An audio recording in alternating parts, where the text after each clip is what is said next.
by war. Meanwhile, unrelated to any event around the Eye of Terror, or Taros, the Imperial Navy's patrol group, Ravenor, was conducting a routine anti-pirate sweep through the Denab system, an area of wilderness space on the edge of the Democles Gulf. The five-ship patrol, operating under standing orders to attack and seize suspected pirate vessels or conducting herring raids against Tau targets of opportunity, was under the command of Captain Darilian of the Aquila lander, Lord Ravener. The patrol had been out for several months with little success, and Captain Darilian was preparing to return to base and report that pirate activity in the area was minimal when the Aquila of Scandron Squadron, positioned well ahead of the main line, reported sensor contact with three unidentified transport vessels. Suspecting these may be the pirate ships he was hunting, Captain Darilian began a cautious pursuit. Patrol Group Ravener carefully stalked the three vessels through the Denab asteroid belt, maintaining a distance that would not reveal their presence and making maximum use of the asteroid belt's cover. For 3 days they maintained a standoff pursuit, hoping the three vessels would lead them to a pirate base or rendezvous point, and a far greater prize. It seemed Captain Darilian was correct. The convoy was making for a small deep space facility on the edge of the Denab belt. As the ships approached, it was revealed to be no pirate base. Instead, scanner readings from his leading ships revealed the presence of a Tau way station. Captain Darilian had experience operating around the Democles Gulf and had encountered such facilities before, scattered in remote locations. Why would three transport freighters be rendezvousing with an alien way station, positioning a single escort vessel to maintain the surveillance? The captain withdrew and reported the curious events to Fleet Command. Whilst the Lord Ravener was away, the Kilolander observed the three transport dock at the way station, and a single Tau vessel of the Manta class left shortly afterwards. Hidden within the asteroid belt, VCS-6 watched and waited. Meanwhile, Captain Darilian's astropathic message reached Imperial Navy high commands who were equally in the dark about these events. Inquiries about these three ships revealed nothing. Whoever these ships belonged to, they were obviously consorting with aliens. New orders were issued to Patrol Group Ravener. Destroy the Tau way station and capture the transports. Prisoners were to be taken for further interrogation. The Lord Ravener returned to rendezvous with the Kila lander and prepared to attack. The crews were roused to battle stations and the escort captains briefed. The group would slowly approach the station through the rocky outcrops and then attack a head full, giving the rogue transports the minimum of time to effect an escape.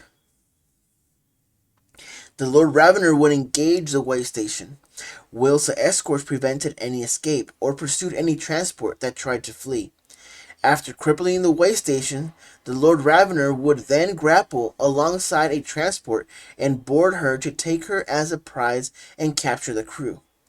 Captain Darilian issued his final order. On my command, go straight at them. All ahead full, no mercy, and may the Emperor rot their treacherous hearts. With the order, the great plasma reactor of the five Imperial Navy ships roared into life, accelerating them out of the rocky outcrop, in line astern, and directly at the way station. With surprise on their side, the patrol group raced past the way station, unleashing a full broadside of shot, impacting upon the way station with shuddering explosions. The station attempted to return fire as best she could, with little effect. One transport was immediately hit and crippled as it lay at berth. The others, as predicted, attempted to disengage and flee. Scadron Squadron was immediately in rapid pursuit. It seemed his surprise attack had worked, except Captain Derelian was about to get a surprise himself. His bridge survey controllers urgently reported more Tau vessels approaching. A second convoy of transports and an escort of light warships, identified as of the Barracuda class, had appeared on scanner screens. The Tau were closing fast. Suddenly, from a one-sided ambush, Patrol Group Ravener had a real fight on its hands. Reacting to the new situation, the captain recalled his escorts from their pursuit and set a new course to intercept the approaching Tau vessels. Helm, lay us alongside at spitting distance. We'll match shot with these dogs, and I'll wager we outmatch them. The gruff old captain ordered a new attack, calculating that he had enough firepower to see the Tau convoy off or destroy it entirely. With her four escorts closing in behind her, the Lord Ravener plowed in amongst the alien convoy, weapons blazing. In return, the Tau vessels peppered her back, shields flaring and decks quaking under the impacts of railguns and ion cannons. It was bitter and hard fought at close range, with both sides inflicting heavy damage during the engagement. The Kila-class landers and 7 were both crippled, and the Lord Ravener was limping with engine damage and fires on several decks. But the Tau convoy was scattered, leaving one drifting transport as a wreck and both Castellans, the targets of the Lord Ravener heaviest guns, as burning hulks. To the cheers of her gun crew's patrol group, Ravener had the best of it and decisively won the skirmish. In the process, 2 of the rogue transports had escaped. Captain Derelian gathered his battered but victorious officers and issued orders for the post-battle operations. Boarding parties were to be ready to board the way station and crippled transports. All prisoners were to be brought directly to him. A second party was to board the Tau transport and seize her cargo. Meanwhile, VCS 8 and 9 were to rescue surviving crews from the patrol group's 2 crippled escorts. After completion of operation, they would make course out of the Denab system and home, battle-scarred but victorious. Aboard the Tau transport, the boarding party found only empty holds. The way station had been badly damaged, and a final bombardment before departing would destroy it beyond salvage. Crewmen from the crippled rogue transport were captured after a brief skirmish with survivors. It seemed they had no knowledge of the ship's cargo, but the ship's log recorded that their last port of call had been Taros. The crewmen claimed not to know why they were here or why their cargo was being unloaded by the Tau. They were just following orders, but orders from whom? The prisoners would not be turned over to inquisitorial interrogators. Once the Lord Ravener returned to port, and then lying tongues would be loosened. On his return, Captain Derelian was awarded the Order of the Knights of Damocles and promoted to Captain Hammer of Thrace for his part in winning the engagement. He filled a full report about the Denab incident, but the truth behind the events remained a mystery to the Imperial Navy. The truth remained a mystery only until the Denab incident report was discovered by Auditors Prime Dree during his research into the missing minerals on Taros. For Dree, Patrol Group Ravener's discovery was evidence of treachery. Dree's suspicions were confirmed. The 3 transports had been carrying a cargo of manganese, vanadium, and rhenium ore, loaded at Taros and originally destined for refineries, which in turn supplied Styges 8. But the convoy had been diverted and then ordered to unload some of their cargo at the Tau way station, from where it would be transferred to Tau vessels and transported back into the Tau Empire for their own use. This would not have been the first time valuable resources had been given, or more likely sold, to the aliens. The patrol group luck in stumbling across the convoy and way station had been giving the Departamento Monitorium official the damning evidence he needed.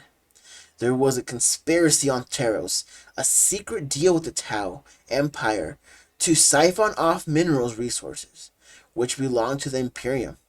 Dree was sure that the planetary governor must be at the heart of the conspiracy. Lord Aulis might be all industrials, loyalty on the outside, but within beat the black heart of traitor to the Imperium.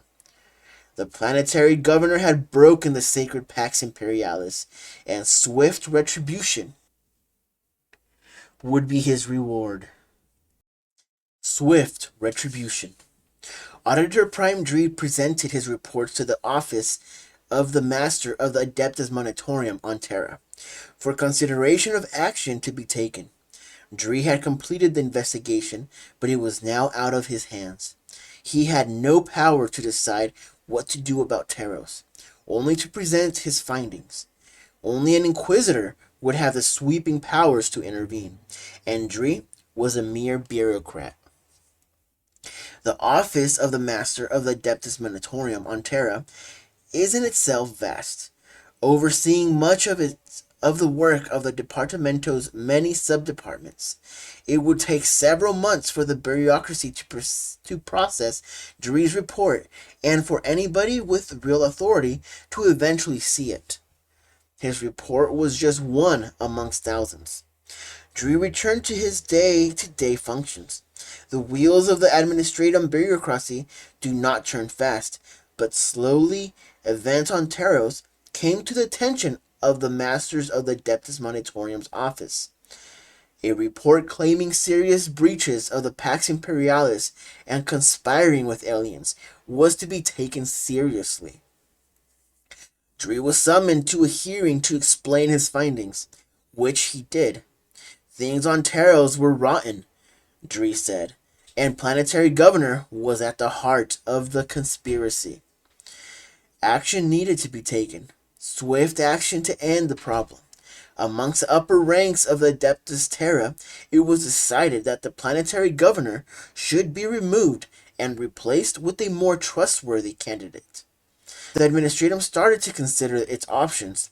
The first and most obvious option was to contact the Officio Assessorinum and secretly dispatch one of the Imperium's most lethal weapons to Taros. Maybe a servant of the Vindicare Temple to execute the governor for his crime, with a single well-placed sniper shot to the head. Or a servant of the Callidas Temple could infiltrate his organization and get close enough for a silent knife in the dark. But the simple death of the planetary governor would not solve the problem. Taros was close to the Tau Empire, and an obvious prospect for Tau expansionist ambitions. The Imperium needed to send the aliens a strong message that Tau interference on Taros would not be tolerated. The problem was not just the planetary governor, it was also the Tau. Simply assassinating Lord Aulis would not deter their ambitions. The Officio Assassinorum was ruled out in favor of a bolder, larger plan. A coup d'etat. A strike force would target the planetary governor and his supporter. Using maximum force, they would demonstrate to Tau observers the Emperor's will to hold on to Taros. Once the operation was complete, the strike force would become a temporary garrison to deter any Tau counterattacks.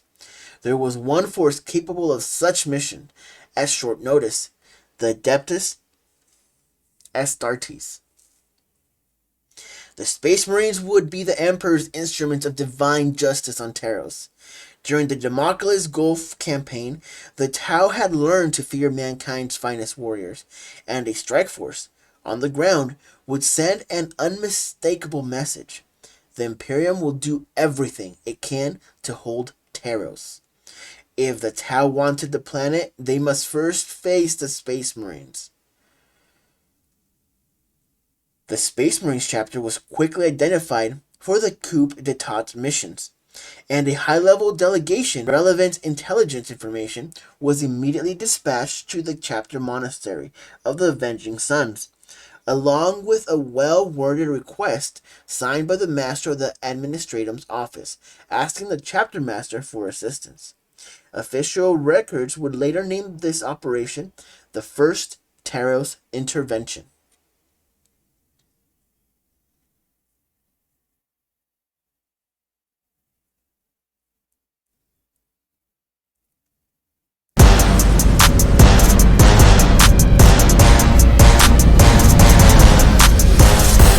Marked by war.